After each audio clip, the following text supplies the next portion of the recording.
Saludo a los hermanos con la paz del Señor, pueden tomar sus asientos.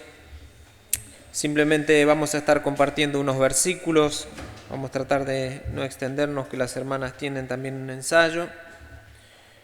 Y en verdad ya los hermanos han estado compartiendo y han estado diciendo mucho de lo que hizo el Señor por nosotros, de lo falto, lo falluto que somos nosotros, que muchas veces decimos y no hacemos, que muchas veces queremos hacer el bien pero no nos sale.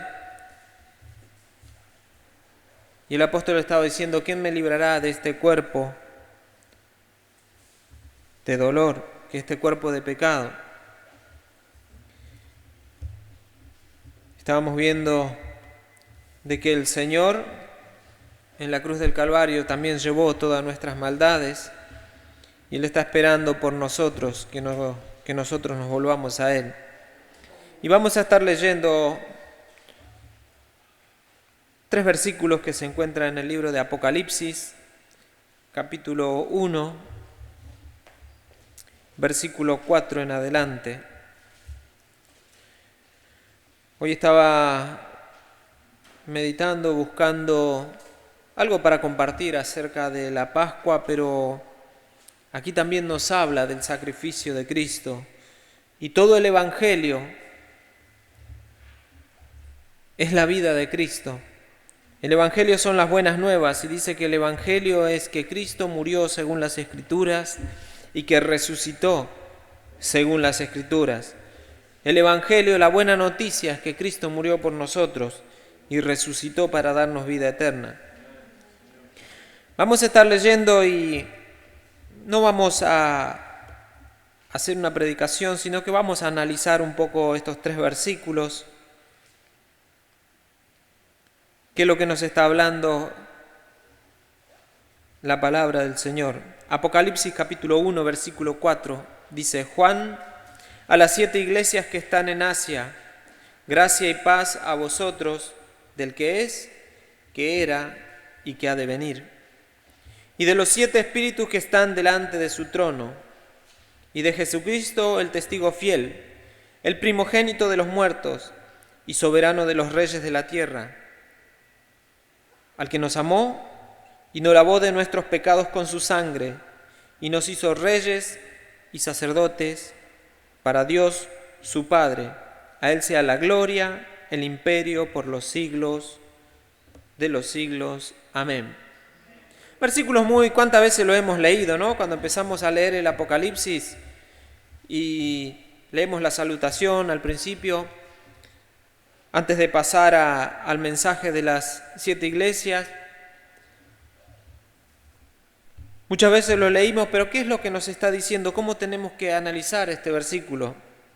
Primeramente, Juan, el versículo 4, Juan estaba escribiendo a las 7 iglesias que estaban en Asia Menor, lo que el tiempo de hoy es allí Turquía. Cuando se formó la primera iglesia en Jerusalén, Jesús le dijo: me seréis testigos en Judea, en Jerusalén, en Judea, en Samaria y hasta lo último de la tierra. Allí fueron los discípulos extendiendo el reino, y para cuando se escribió esta carta, que fue entre el año 92 y 95, Jesús murió en el 33, porque se toma de la muerte de Cristo. Ya el Evangelio había llegado hasta esas regiones, ya el apóstol Pablo había formado estas iglesias, eran iglesias que eran bastante importantes. Entonces el Señor le dio esta revelación a Juan para que le entregara a las iglesias.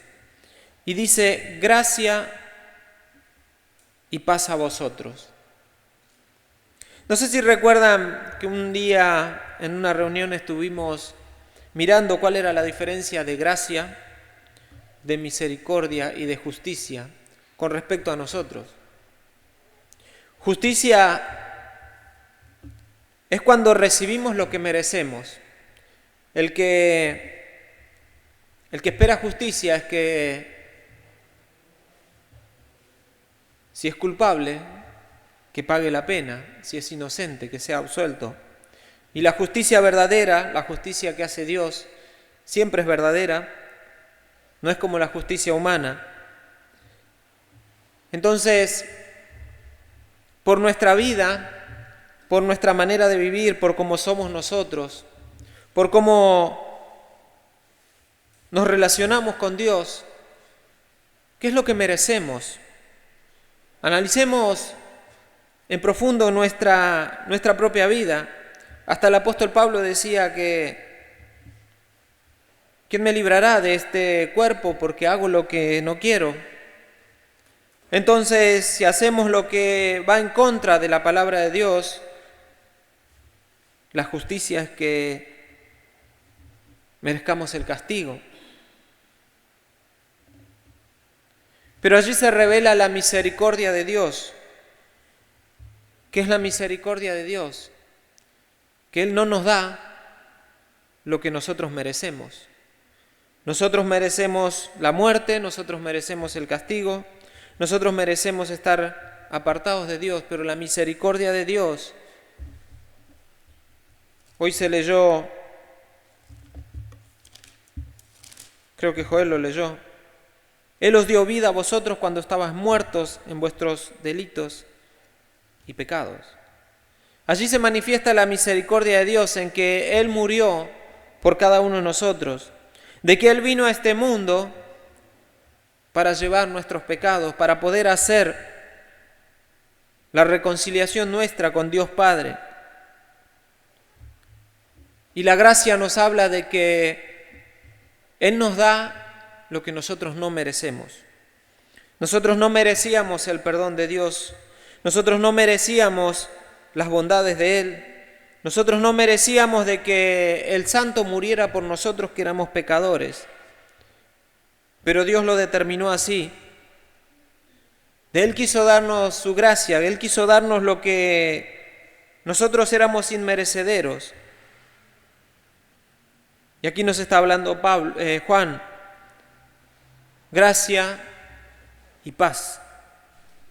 La paz que el apóstol Pablo estaba diciendo, justificados pues por la fe tenemos paz para con Dios. Que fue cuando una persona no puede tener paz, cuando una persona no puede tener tranquilidad, cuando los pensamientos lo abruman, cuando no sabe qué va a pasar el día de mañana, quizás está pasando una enfermedad, quizás está pasando por diferentes situaciones. Y todo eso lo quita la paz. Pero el Señor dice que Él nos trajo la paz cual no podemos hallar en el mundo. Y dice gracia y paz a vosotros, del que es y que era y que ha de venir. ¿Quién es el que es y que era? Cuando allí en el libro de Éxodo, Dios se le presentó a Moisés y lo estaba comisionando a ir a liberar el pueblo. Y Moisés le dice, pero cuando me pregunten quién es el que me envió, ir al faraón, al que era el rey de la potencia mundial, para decirle que deje libre a sus esclavos, aquellos que le mantenían todo el reino, Dios le dijo, le vas a decir que yo soy el que soy. Y le dirás, yo soy, me manda. Y aquí el apóstol está diciendo que la gracia y la paz viene de aquel mismo, del yo soy. Que la gracia y la paz solamente la podemos encontrar en Dios. Que en ningún otro podemos encontrar, que en ningún otro hay salvación, sino solamente por medio de Jesucristo. Dice el que es, tiempo presente, el que era en el futuro, en el pasado, y el que ha de venir. Nos está hablando de la promesa allí en el versículo 7. Dice aquí que viene con las nubes y todo ojo lo verá. Y los que le traspasaron y todos los linajes de la tierra harán lamentación por él. Sí, amén. El Señor va a venir en las nubes. Estamos esperando nosotros ese día, tenemos la promesa de que Él va a venir. Nadie sabe el día, nadie sabe la hora, pero nosotros no tenemos que dormirnos, nosotros tenemos que estar alerta, tenemos que estar velando, tenemos que estar con nuestras lámparas encendidas para cuando Él venga poder ir con Él. Él viene en las nubes y todo ojo lo va a ver. Cuando Él venga, aún los que hayan muerto, porque dice los que le traspasaron, y todos los linajes de la tierra, todos se van a presentar un día delante del trono de Dios. Nosotros no vamos a escapar. Nosotros también nos vamos a presentar delante de su trono. Un día Él va a juzgar a los vivos y a los muertos, y nos presentaremos de Él. La palabra de Dios dice que aún por las palabras que hemos dicho, vamos a ser juzgados. Es algo serio, es algo que nos tiene que hacer meditar. Y todo dice, los que le traspasaron harán lamentación por Él. Y no es solamente los soldados romanos, aquellos que lo clavaron, que le clavaron la lanza en el costado. También los que gritaron crucifícale.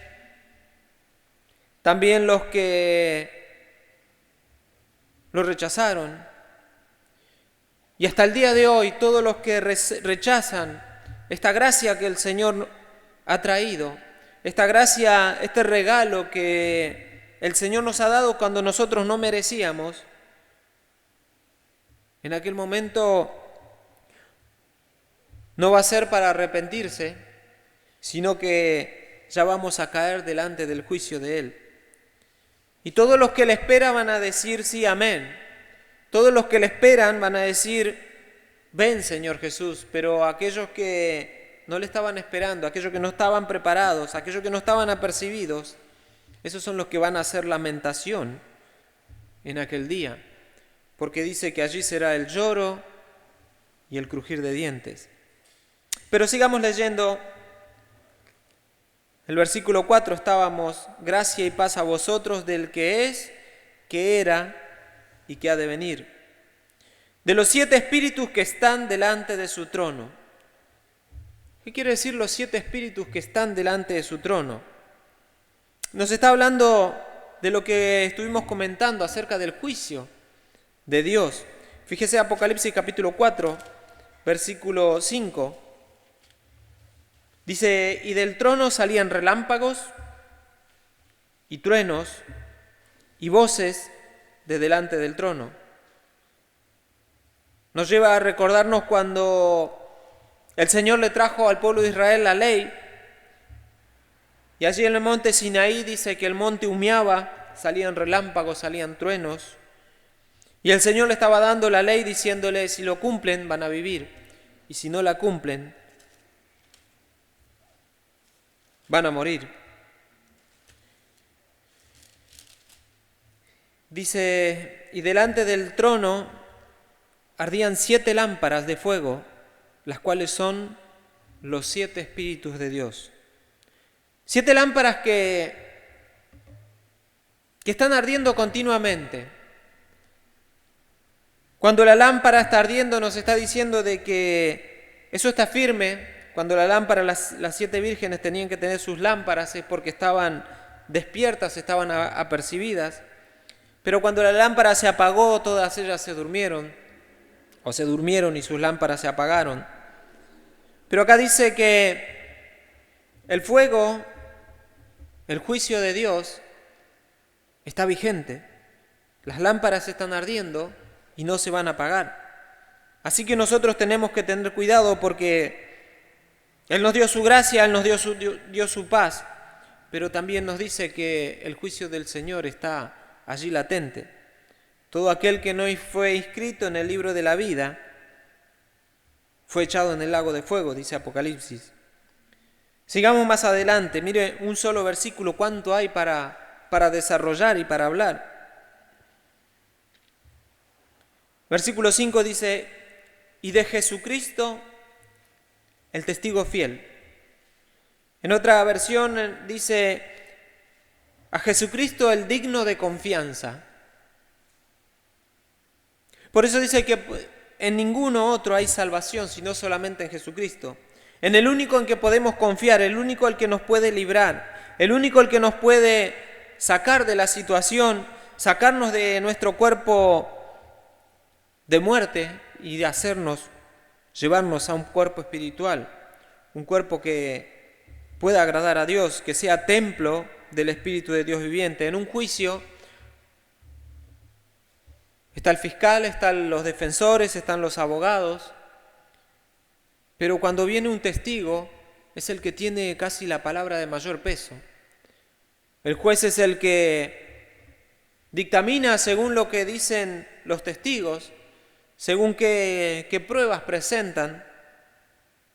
Y acá dice que Jesucristo es el testigo fiel. Jesucristo es el único que puede tener toda nuestra confianza y el único que delante del trono de Dios está como nuestro abogado y es el que intercede, el que nos sostiene. El primogénito de los muertos, dice el segundo párrafo.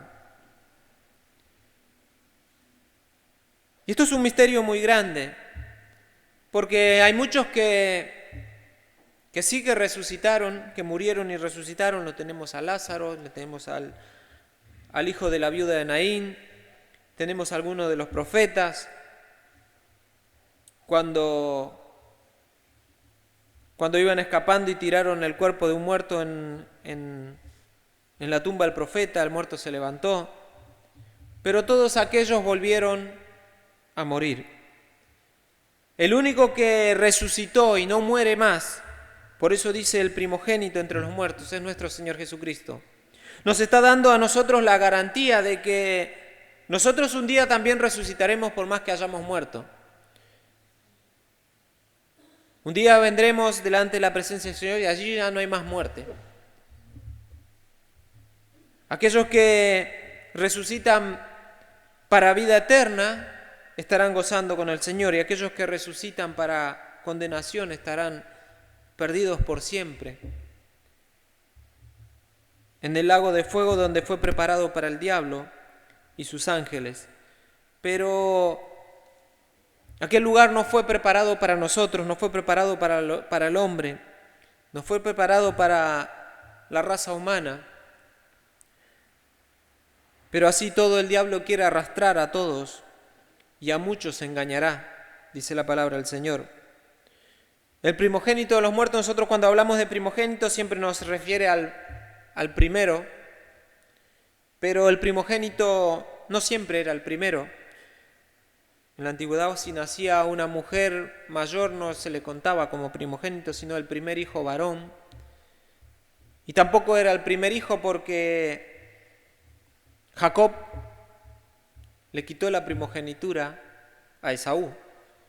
Y no es que le cambió la partida de nacimiento, sino que Esaú seguía siendo el mayor, pero la primogenitura se la llevó Jacob. El primogénito nos habla de una posición, del más importante, del que llevaba a la familia del padre, el que seguía el linaje.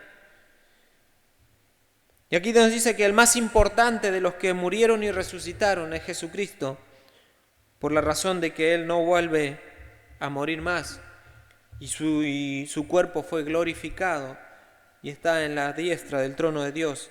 Así como un día nosotros resucitaremos y seremos glorificados con Él. El primogénito de los muertos, el soberano de los reyes de la tierra. No hay nadie más importante en un país que el rey, que el presidente, pero acá nos dice que Jesucristo es mucho más importante. Por ser el primogénito tiene toda la importancia, pero es el rey de los reyes, al quien todos le tienen que rendir honor y obediencia. Aquel que no rendía obediencia al rey llevaba el castigo de muerte. Y cuánto más aquel que no rinde al Rey de los Reyes. Y dice más adelante, al que nos amó. ¿Cuándo fue que nos amó Jesús? ¿Cuándo fue que Dios nos amó? Cuando nos entregamos a Él, cuando nos bautizamos, cuando comenzamos a venir a la iglesia. ¿Cuándo fue el momento? ¿Se puso a pensar cuándo fue el momento en que Jesús te amó? Dice que Jesús nos amó desde antes de la fundación del mundo. Según los estudiosos judíos, los que toman la Torá literalmente, dice que el mundo tiene 6.500 años. Según los científicos, dice que tiene millones de años la Tierra. Tenga 6.000 años, tenga millones de años, no lo sabemos con certeza.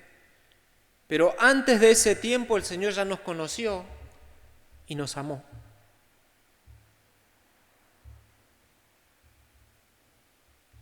Al que nos amó. ¿Y cuántas veces nosotros rechazamos el amor de Dios? ¿Cuántas veces no queremos saber nada con Él? ¿Cuántas veces nos desanimamos? Pero Él así y todo va a seguir amándonos. Aun cuando estamos bajo el juicio del Señor, se está manifestando el amor de Dios.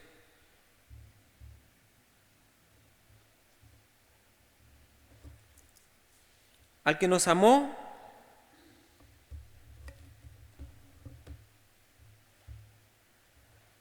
la cruz es la imagen más grande que tenemos de que Dios nos amó. Romanos 5:8 dice: mas Dios muestra su amor para con nosotros, en que siendo aún pecadores, Cristo murió por nosotros.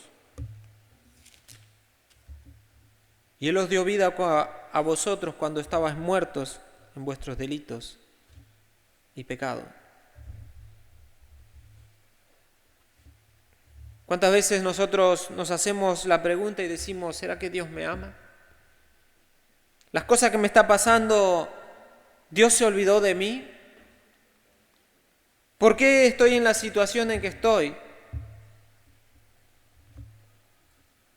Cuando nos llegan esos momentos, recordemos en la cruz de Jesús. Juan 3:16 dice: mas Dios muestra su amor para con nosotros. No, porque de tal manera amó Dios al mundo, que ha dado a su Hijo unigénito para que todo aquel que en Él crea no se pierda, mas tenga vida eterna. Nos está hablando de que nosotros estábamos perdidos porque hacíamos lo que no queríamos, hacíamos las obras de la carne. Estábamos enemistados con Dios. Pero el Señor quiere que nosotros no nos perdamos, sino que tengamos vida eterna. Por eso nos amó tanto que envió a su único Hijo a morir en la cruz del Calvario. Más adelante dice: al que nos amó y nos lavó de nuestros pecados con su sangre. Somos lavados por su sangre.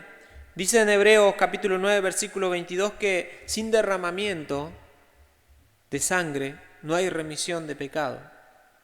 Por eso desde la antigüedad el Señor había puesto esta figura que ellos tenían que sacrificar un cordero, y ellos, en vez de tener la idea de que el cordero era el sustituto, el que pagaba el precio por ellos, había alguien que tenía que pagar para que la persona no muriera. Había un cordero, había un chivo, había un macho cabrío, había un becerro, un buey. De ahí se toma el dicho popularmente el chivo expiatorio. Era alguien que llevaba la culpa de la persona para que la persona no muriera. Pero ellos comenzaron a tomar ese simbolismo como religión. Y ya solamente era venir y decir, bueno, Dios quiere que maten un cordero, mataban un cordero, lo quemaban y ya está. Y llegó el momento en que Dios le dijo que estaba hastiado de sus sacrificios. Ellos tenían que quemar cereales con aceites aromáticos para que el perfume llegue en adoración a Dios. Y Dios dijo que llegó un momento que ellos lo hacían por tal religión y no en el simbolismo que significaba, que Dios no quería saber más nada. Ofrenda por el pecado no quisiste, dijo el salmista, hablando de Jesús. Entonces le preparó un cuerpo para que Él viniera a morir por nosotros. Entonces Él murió una vez y para siempre, y fue el sacrificio perfecto. Aquel que pudo pagar, como estaba diciendo Lucas, por nuestros pecados. Aquel que pudo limpiarnos a nosotros, aquel que nos pudo dar vida.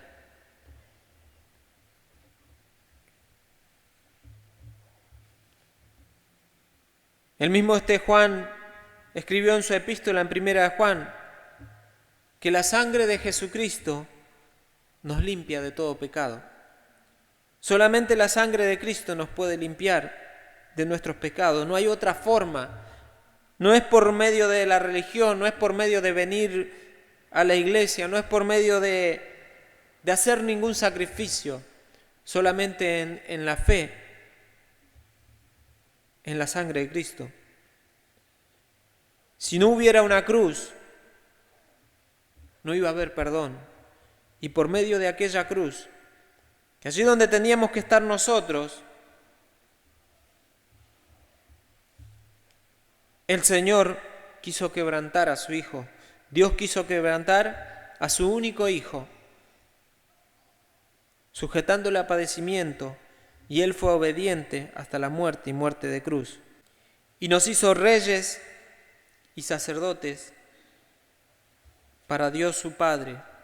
A Él sea la gloria, el imperio por los siglos de los siglos. Amén. Él nos hizo reyes y sacerdotes. Nos sacó del pozo de la suciedad, del lodo cenagoso, dice el salmista, y nos ha puesto en la peña.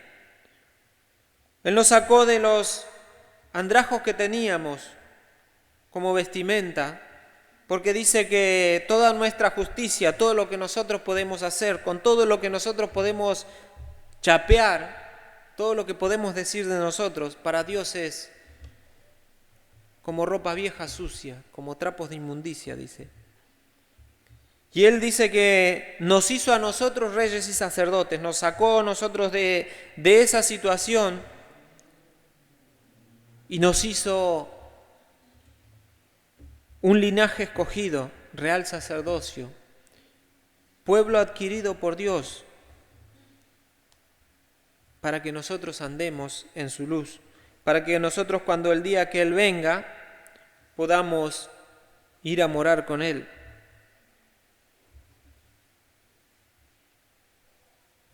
Tenía recién un versículo que algo que se dijo el día de hoy, pero se me voló. Así que, sí. Él nos hizo para que nosotros andemos en las buenas obras que Él predestinó de antemano, que nosotros anduviéramos en ella. Se leyó este versículo hoy. Entonces, solamente analizamos estos 3 versículos. Mire cuánto podemos sacar de 3 versículos que lo leímos tantas veces y no profundizamos muy detalladamente. Pero aquí nos está hablando de que hay algo que nosotros tenemos que hacer. Hay algo que nosotros tenemos que poner de nuestra parte para el Señor. Sabemos que Él dice que para que Él nos acepte, para que Él nos dé un nuevo linaje, es necesario que nosotros nos arrepintamos.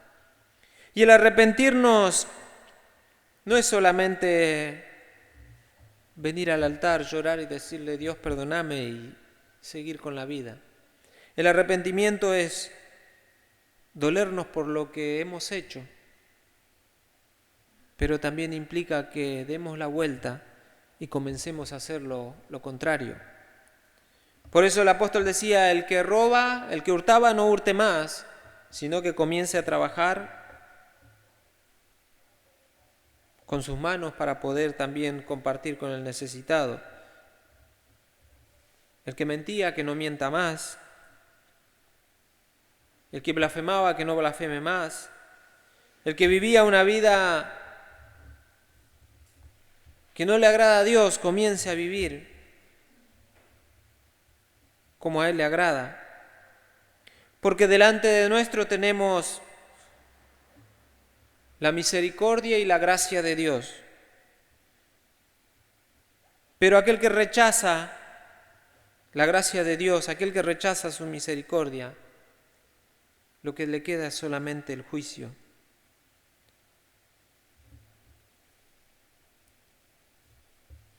Que el Señor nos dé fortaleza, que el Señor nos haga comprender de que si Él nos habla, si Él nos advierte, no sabemos cuánto tiempo nos queda a nosotros por delante. No sabemos si esta noche puede venir el Señor o puede llamarnos a su presencia. No sabemos cuándo es el momento en que se pondrá punto final a nuestra vida. Y está establecido de que nosotros estamos en este mundo y elijamos nuestro camino. Al pueblo de Israel le decía: he puesto delante de vosotros dos caminos, el camino de la vida o el camino de la muerte, elijan cuál es lo que quieren seguir. Josué le dijo también cuando estaba por morir al pueblo: ustedes fíjense qué es lo que quieren hacer, si servir al Dios vivo o servir a los ídolos. Si quieren caminar tras sus mandamientos o quieren caminar en sus propios caminos, pero yo y mi casa serviremos al Señor. El Señor hoy nos llama a que revisemos nosotros nuestra vida, que pensemos que hace tanto tiempo nosotros ni habíamos nacido y Él ya nos había conocido. Porque para Dios todo es un eterno presente. Para Él no hay tiempo, no está limitado el tiempo como nosotros. Nosotros no sabemos qué va a pasar dentro de 15 minutos, Él lo sabe. Por eso Él nos amó desde antes de la fundación del mundo, nos preparó un camino en el cual nosotros tenemos que seguir, unas buenas obras para que nosotros anduviéramos en ella. Pero también está el enemigo que nos quiere arrastrar a la condenación eterna. Está el enemigo que está queriendo destruir a cada uno de nosotros. El jueves estábamos compartiendo de que el diablo había puesto su mira para destruir a Pedro. Y él puso la mira para destruirnos a cada uno de nosotros. Pero Dios también está esperando una respuesta nuestra para que le sirvamos a Él. Cada día tenemos una lucha que librar. Cada día tenemos una batalla que pelear. Y muchas veces la batalla es dura para cada uno de nosotros. Muchas veces se nos hace difícil, pero con la ayuda del Señor, Él es el que nos fortalece y nos da fuerza. Ahora, el que rechaza al Señor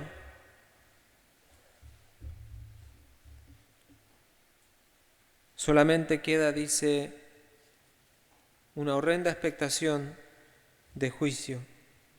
Hoy es el día que el Señor nos está hablando y cada día Él nos va a hablar, cada día Él nos va a llamar. Él cada día con su amor y su misericordia está esperando. Y sea lo que nosotros hayamos hecho, nunca el Señor nos va a desechar, porque dice que Dios es amor. No es que Dios nos ama porque es un sentimental y nos va a amar porque nosotros le cantamos, le oramos. Él nos ama porque nos ama, porque Él es amor, porque en Él está. Que no estimó a su propio Hijo. ¿Quién daría a su Hijo por un pecador? ¿Quién daría a su Hijo por alguien que lo rechaza? ¿Quién daría a su propio Hijo por alguien que hace todo lo contrario, lo que le agrada a Él? Pero ese es Dios que nos amó y Jesús mismo se entregó a sí mismo. No es que los judíos lo mataron, sino que Él dijo: yo pongo mi vida, porque tengo el poder para ponerla y tengo el poder para volverla a tomar. Y al tercer día se levantó de entre los muertos. Y dice que porque Él murió, nos dio vida eterna. Y Él resucitó. Murió para nuestra salvación, resucitó para nuestra justificación. Hoy estamos recordando el día que Él murió, el día que Él se entregó a sí mismo. Sería bueno también que miremos las últimas palabras que dijo Jesús allí en la cruz del Calvario.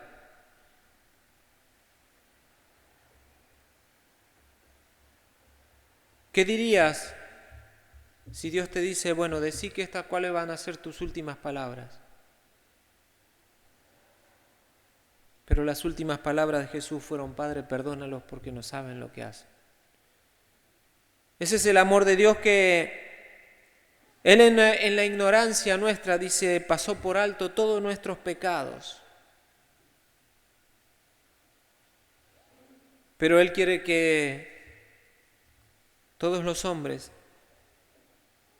procedan al arrepentimiento, que todos los hombres cambien su forma de vivir y que aun aunque estemos hace muchos años en la iglesia, aun aunque estemos quizás desde cuna siendo creyentes, pero muchas veces no somos creyentes sino que somos religiosos, y eso de nada nos va a servir, sino que lo que nos va a servir es que nos postremos como estuvimos cantando delante de sus pies y que Él tome control de nuestra vida. Los invito, vamos a estar de pie y vamos a estar orando. Padre,